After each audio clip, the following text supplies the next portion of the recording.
Конечно, напрямую они не могут там вмешиваться, потому что речь идет о федеральной структуре, да, научной. Но в то же время я сказал, что даст соответствующее поручение, чтобы, если правительство как-то может помочь местное, да, республиканское, то необходимо это сделать.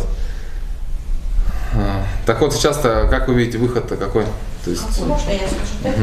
Да, пожалуйста. Главный врач. Продолжу диалог. Да. Так, ну, у нас единственная просьба, и мы не отступим от нее, как говорится. Мы хотим от соединения, от ЯНЦ-КМП работать и по всей возможности, как если можно, вступить в ФИЦ. И заниматься тем, чем мы занимались, практическим здравоохранением и сохранением больницы. Это наш единственный путь, и мы считаем, что больше мы ничего не хотим. Мы не хотим никакого примирения, потому что это, вы знаете, вот сейчас она оставила, сделала штатно. Буквально 5 декабря я присутствовала на ученом совете, где была представлена совершенно другая структура. Без поликлиники, без прикрепленного населения. Совершенно по-другому называлась клиника нейродегенеративных заболеваний. И буквально вот через неделю, когда начались до нее, по всей видимости, какие-то ей стали говорить, она решила это использовать совсем по-другому. То есть она сделала клинику ЯНЦ-КМП и воспользовалась всеми нашими штатами. Сократив тем самым, она, значит, поменяла структуру, она теперь клинику назвала, и в связи с этим она определила руководитель клиники, не главный врач, а руководитель клиники и заместитель главного врача по медицинской части, заместитель руководителя по медицинской части. Мне принесли уведомление, не предложив мне никакой альтернативы, ничего не предложили, сказали, что мы вам предложим, это было в пятницу, сказали, в понедельник мы вам предложим вакантные должности, или в течение 2 месяцев будем предлагать. Я спросила, вот у вас есть должность заместителя руководителя по медицинской части. Я не претендую на руководителя, потому что вы можете это сделать должность остепененную. Да? Почему вы мне ее не предлагаете? Она будет со степенью этой должности. Ну ладно, хорошо. Вышли из моего кабинета, зашли в соседний кабинет к заведующей поликлиникой и стали, человек не степененный, и стали предлагать ей эту должность. Ну вот как вы считаете, это порядочно? Я считаю, что это непорядочно. То есть там получается, что руководитель, он, получается, полностью меняет руководящий состав, да? Да. И тем самым вот мы, все остальные должности практически остались. Они даже убрали должность, на которую я, допустим, ну лично вот я могла пойти, это врач-статист, потому что у меня сертификат по организации здравоохранения. И то они должность сократили. А на текущий момент сколько людей подлежит сокращению? 2. Я и заместитель. И отделение гинекологии, ну, там сокращенное.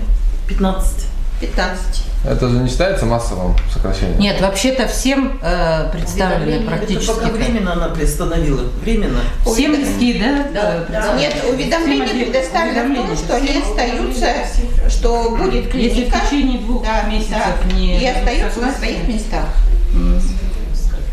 То есть практически массовые. А вот вы не смотрели юридические вопросы для выхода, вам что необходимо? Это, наверное, Михаил Петрович прокомментирует. А для выхода нам нужен приказ Котюкова и все. Чтобы нас разделили. Больше ничего. Котюкова это? Это министр науки. РФ. А вам письма-то, ответа на письма? Нет. Нет, да. Хорошо. Михаил Петрович, пожалуйста, вам слово. Все-таки вы руководитель СОРАН, да, ЯНЦ СОРАН. И, по сути дела, к вам хотят вернуться, да, коллектив. К вам хочет вернуться коллектив Ефановской больницы. Изначально, как мы уже слышали, Гермоген Филиппович Крымский говорил, что изначально была организована эта больница, да? Поэтому вот вам, пожалуйста, слово. Мне вот так вот удобнее. Вот так удобнее. Ну, больница действует и функционирует 38 лет. Николай Васильевич Чевский, организатор якутского филиала Академии наук, Сибирского отделения Академии наук Советского Союза, лично участвовал в строительстве, потом лично определял и направление, и отделение, с учетом того, что это будет полезно для каждого сотрудника Якутского научного центра, для каждого сотрудника якутского филиала.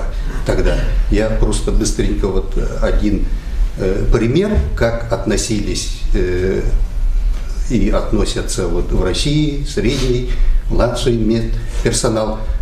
Я в 1981 году после окончания вуза пришел, ну, что-то там это вот у меня желудком что-то было. Ну, говорили, вот там это. Ну, я говорил, вот у меня, наверное, что-то там, это гастрит или что. Там врач сказала: Михаил Петрович, уже обращается там стажеру-исследователю: Михаил Петрович, вот вы спокойно идите домой, вы вот анализы взяли, завтра с утра я вам на домашний телефон позвоню, скажу, что надо делать. На завтра утром она звонит, говорит, что, ну, в общем-то, все нормально. Оказалось, это аппендицит, вот поэтому вот что-то было. Вот такое отношение до сих пор сохраняется со стороны врачей и всего персонала. У нас, вот вы упомянули про Гермогена Филипповича, но есть еще и член-корреспондент Никита Гаврилович Соломонов, ему 89 лет. У него каждое утро 190 давление. Я очень хорошо это знаю. Он мне утром звонит и говорит, что вот, Михаил Петрович, опять 190, что делать? Я звоню Надежде Тимофеевне, любое время: Надежда Тимофеевна, вот что будем делать? Надо Никиту Гавриловича спасать. Надежда Тимофеевна сразу отзывается, говорит: все, везите, пусть приезжает и оказывает медпомощь. Вот такое вот отношение. И мое вот твердое мнение, почему я хочу сохранить нашу больницу, потому что это здоровье сотрудников Якутского научного центра, каждого. Конечно. Вот не только вот президиума, там, руководитель, а у нас порядка 2000 сотрудников. Вот за них я беспокоюсь, и коллектив за них беспокоится. А обычные горожане могли попасть туда? Обычные горожане попадают, и родственники, дети, родители тоже. А попадает, ну вот говорили, 10 тысяч населения. Это что такое? Ну, это же большая армия, которая вот помогает. Вот эта вот система объединения началась в связи с реформой Российской Академии наук. И тогда вот, начались такие принципиальные изменения, что Российская Академия наук не должно быть непрофильных подразделений, то бишь медицина, общежитие, там, детские сады, дома ученых, они оказались непрофильными. И чтобы сохранить нашу больницу, я тогда буквально полгода уговаривал директора Михаила Иннокентьевича Томского, чтобы мы объединили и АНЦКМП с больницей, и тогда мы сохраняем вот весь наш коллектив. И тогда я ему говорил: это же будущая клиника Якутского научного центра. Здесь вот у вас научный коллектив, а здесь вот медперсонал, который именно проводит конкретную медицинскую помощь и медицинские технологии. Все, согласились, все там началось. Были другие нюансы и были перевыборы. Директором избрали вот Анну Николаевну, и вот началось. Николаевну я сколько раз вот приглашал себе, беседовал, советовал, говорю: очень достойный, очень квалифицированный, очень ответственный коллектив. Вы давайте вот осторожно с ними, давайте очень ответственно подходить. Надежда Тимофеевна почти 40 лет работает, главврач высшей категории, всех знает, Минздраве, там, ТФОМ, все вопросы решает. Поэтому говорю, вот обязательно надо Надежду Тимофеевну сохранять. Ну и всех врачей. Ну, вроде да-да, а на завтра вот начинаются такие вопросы. Ну, примерно, Вот. я думаю, что все знают. Я думаю, что все знают на текущий момент, как обстоит Да. дела. Да. Вот какой выход вы видите? То есть вот Надежда Степановна говорит, что необходимо как бы выйти. Это возможно вообще? И Надежда Тимофеевна. Так, ну вот мы создаем федеральный исследовательский центр. Вот на базе институтов Якутского научного центра и самого президиума Якутского научного центра создается федеральный исследовательский центр. Чтобы создать федеральный исследовательский центр, это целая процедура, ряд ответственных решений. Мы с директорами ездили в Москву, там, тогда ФАНО было, там первым заместителем руководителя соглашение подписали, что по таким-то направлениям мы будем развиваться. Такие-то коллективы входят. Ян Циков первый был. Он сказал, да, я вот буду в составе федерального исследовательского центра, но со временем вот отозвали свое решение, но это их решение, мы ничего не оспариваем. Вот. На сегодняшний день мы практически согласовали вот устав Федерального исследовательского центра. И вот ждем утверждения вот устава и приказа создания Федерального исследовательского центра. Мы всех сотрудников, начиная с 14 мая, уведомили о том, что будет такая реформа, что будет образован Федеральный исследовательский центр.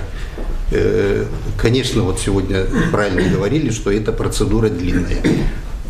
Полгода вот эта процедура идет, и вот мы создаем.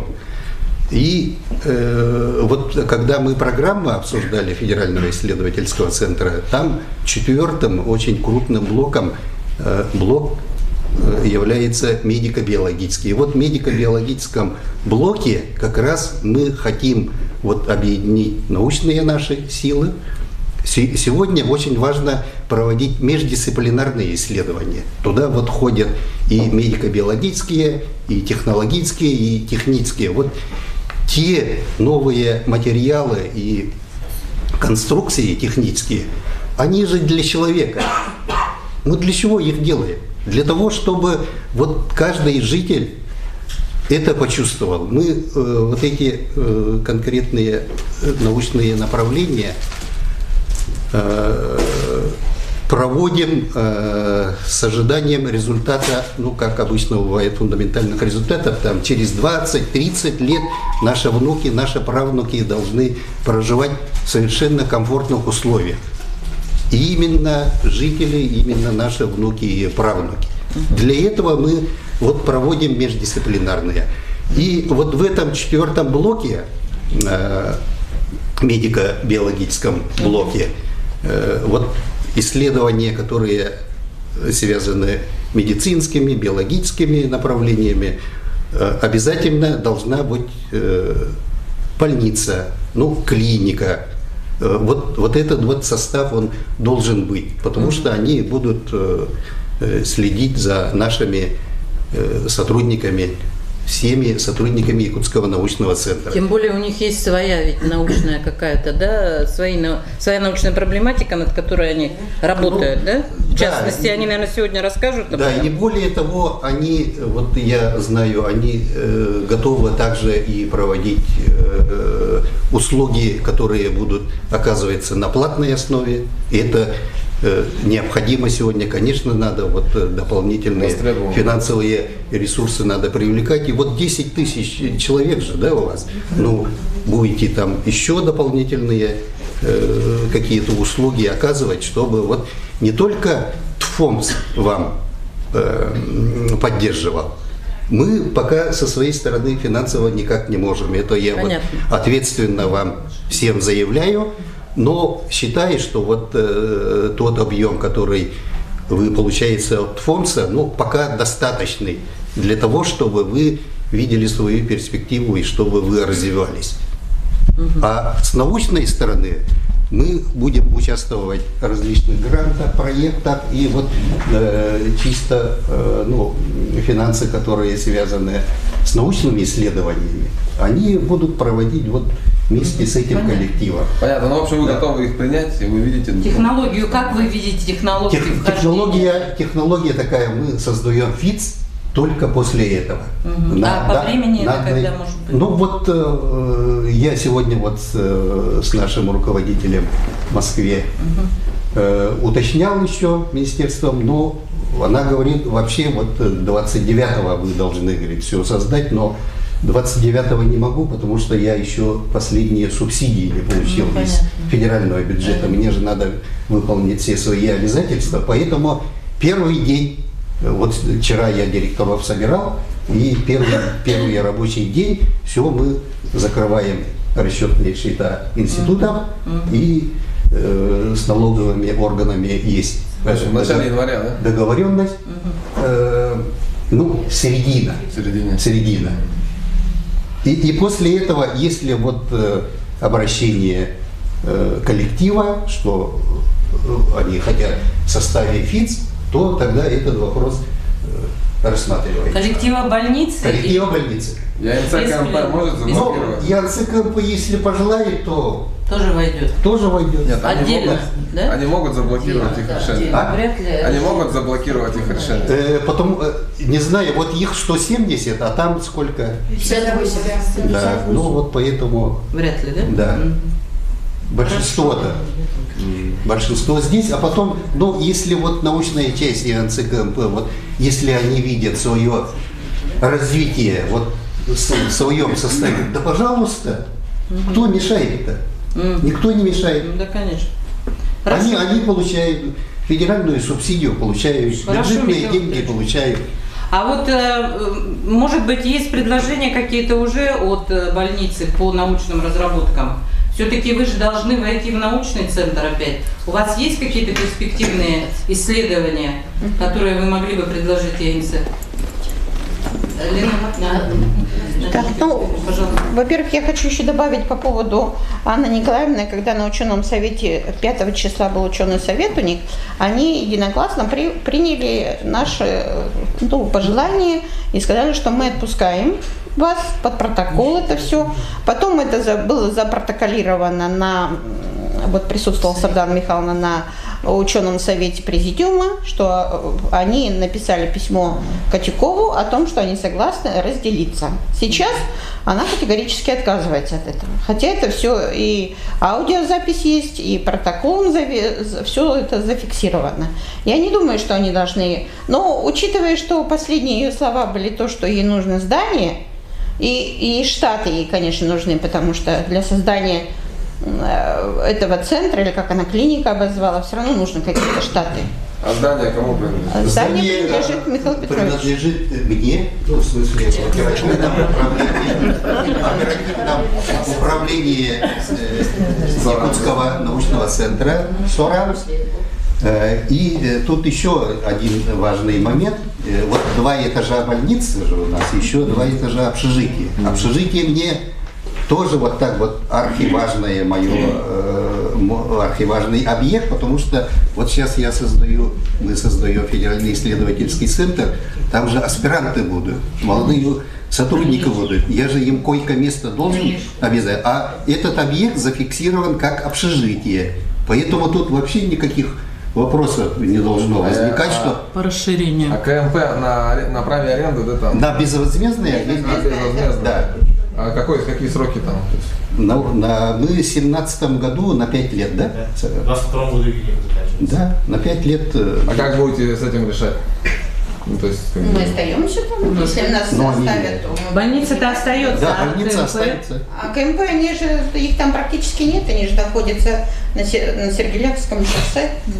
4, да. Ага. То есть это вот юридический адрес, да? Да. Ну, наверное, можно какой-то выход временный, какие-нибудь 5 коек они могут, 10 там для их. Конечно, их исследования очень важны. Все-таки это мозжечковая атаксия. Нет, очень серьезное заболевание. Мы это предусмотрели, и мы согласны, чтобы, вот, допустим, по какому-то договору, там еще как-то мы будем предоставлять эти койки. Мы неоднократно с ними уже работали по поводу сахарного диабета, вот, значит, выполняли их просьбы, там они занимались, да. И потом у нас очень тесные отношения с Минздравом, с РБ-2, с РБ-1, где к нам на реабилитацию, ну не как реабилитацию, как долечивание, поступают больным с кардиологической и неврологической катастрофой. Эти больные, все они достаточно тяжелые, тоже такие же тяжелые, как по НДЗ, но это, в общем-то, я считаю, что некоторый молодой контингент, который может восстановиться вплоть до восстановления на работе. За НДЗ, конечно, надо наблюдать, это отдельный разговор, но у нас есть очень хорошая генетическая лаборатория при мединституте, они эту тематику держат, они наблюдают, они проводят ДНК, то есть это тема на контроле. Спасибо. А разработки вот научные именно? А научные разработки мы, конечно, если нам вот уже позволят, да, то мы уже будем работать здесь.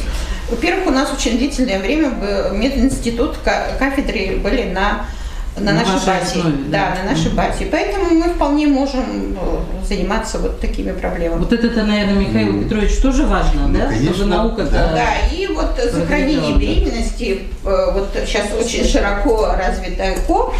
На первых сроках мы очень много, Татьяна Владимировна может сказать, очень достаточно женщин, которых мы доводим до рода, до сохранения. Ну, отлично. То есть есть перспективы для научных исследований. Конечно. Да. Спасибо. Спасибо, Михаил Петрович. Все понятно. Сардана Михайловна, вам слово. Да.